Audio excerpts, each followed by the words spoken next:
Ayun nga, Dok. Doon nga sa nasusunog na Mhm. landfill. Yes. Okay, para sa mga hindi nakakaalam, ano ba ang landfill? Ito yung tambakan ng Tambakan ng basura. basura, 'di ba?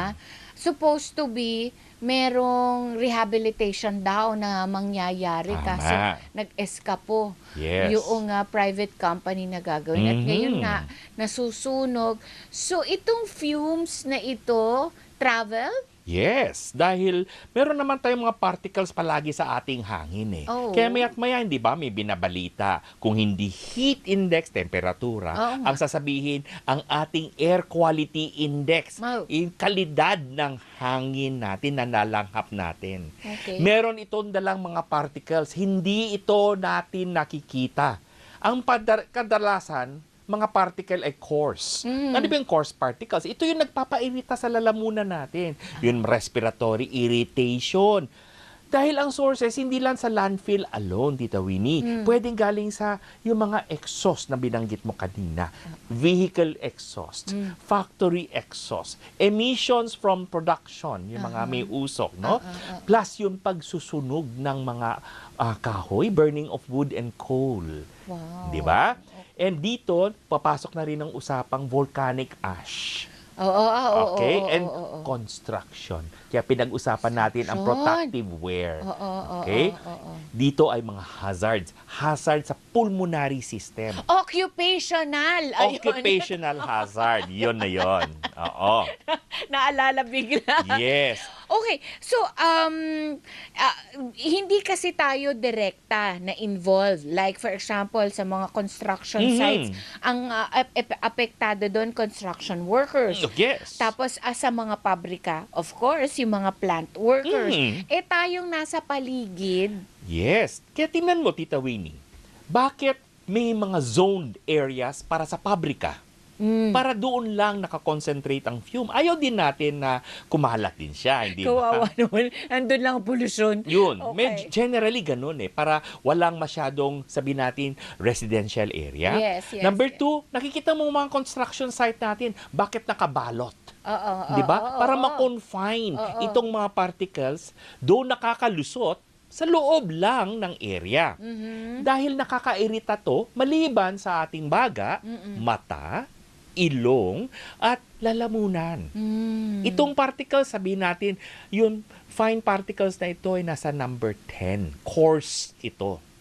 Mas delikado yan pag bumaba pa ng 2.5. Ito yung fine particles. Very dangerous dahil pwedeng pumasok ito sa kaloob-looban ng iyong baga to the alveoli. At tapos, ano mangyari? Di syempre, pwedeng mag-lodge siya, mag-create na siya ng site of irritation, inflammation, and later on, infection. Pwede bang magka-TB? Hindi naman TB dahil bacteria ang TB at pwedeng makuha dapat sa kapwang may TB. Okay. Pero itong particles na ito, foreign body ito. Okay. Ito ay parang 30 times smaller sa hibla ng Ng ibuhok buhok? mo. So, hindi nakikita ng Hindi naked mo eye. makikita at all. Kaso, pwede itong ma-inhale at ma-deposit. At ang long-term effect nito, maliban sa baga, may epekto sa lahat ng bagay yan. At tulad na? Puso, sa elderly, sa children, and mga may comorbidities. Dahil ang puso at ang baga, they work hand in hand, di ba? Oo. Tibok-tibok, ako ay magpapadala ng dugong walang oxygen sa baga para magpa-oxygenate. Di syempre, may nakadeposito dyan sa baga, may kaagaw sa espasyo para mag-properly oxygenate ng blood. So, tataas ang effort sa puso. So, si puso kailangan magbomba ng more. Di ba? Increase workload. Kaya meron palpitation. Palpitation or irregular heartbeat, ang tawag dito arrhythmia. Mag-e-effort ako, magtataas ang blood pressure ko. Minsan sa sobrang effort, meron akong, sabihin natin, dating kalagayan sa puso, heart attack or myocardial infarction. Hinoy, dahil Yes. lang dito sa mga microscopic na ito. That's why we call this hazards, hindi ba? Ito Pero ay hindi. Yun nga, ang layo na navotas eh. Mm. Hindi ba halimbawa nadidissipate siya as it travels? nadidissipate ba? Dahil para siyang saranggola, dala-dala niya. mula doon hanggang dito sa lugar natin. Tingnan mo, ayon sa direksyon ng hangin, Oo. bakit ang San Jose ay mas natatamaan ng itong landfill na ito? Sa Eh, may ang Bulacan? layo niya na sa Dahil Navotas. sa hangin. Doon ang direksyon lately. So doon ang mga tao ay nirirekomenda na mag-mask. In fact, para magprotektahan sa mask, sa size particle na ito, the best at ang tamang mask ay yung N95. Ang dapat N95. Yes. Merong KN95. Parang ganun. Same lang po yun. Same lang yun. Yes. Yung K daw stands for Korea. Yeah, yung production okay. site lang naman. Oh, okay. Meron bang, kasi basura, Dok, eh.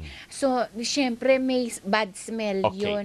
Ito bang bad smell na ito ay irritant din? Siyempre, irritant din yung smell. But, itong smell, Tita Winnie, hindi aabot sa malayo. Okay. Pero itong particle 2.510 na hindi mo nakikita ay pwedeng dumapo sa kalayo-layuan. Remember when Pinatubo erupted? Oo, yeah. That volcanic ash was in Pampanga. Yes. Even in Metro Manila. Bakit umabot sa Metro Manila? Oo. That's how many kilometers. Oo. Ganon. Even in yung Taal. Yes. Di ba nagkaroon din tayo ng Tama. konting ashfall? Depende yan sa air flow. Airflow. Hindi, ang kaya tinatanong yung smell ba can carry viruses? Well, the virus is also very small, pero hindi ideal yung temperature sa environment Yun para doon pwede ma-eliminate na ma-dissipate. siya. Ayun. But not the the particle particles. itself is an irritant, is a major source yan.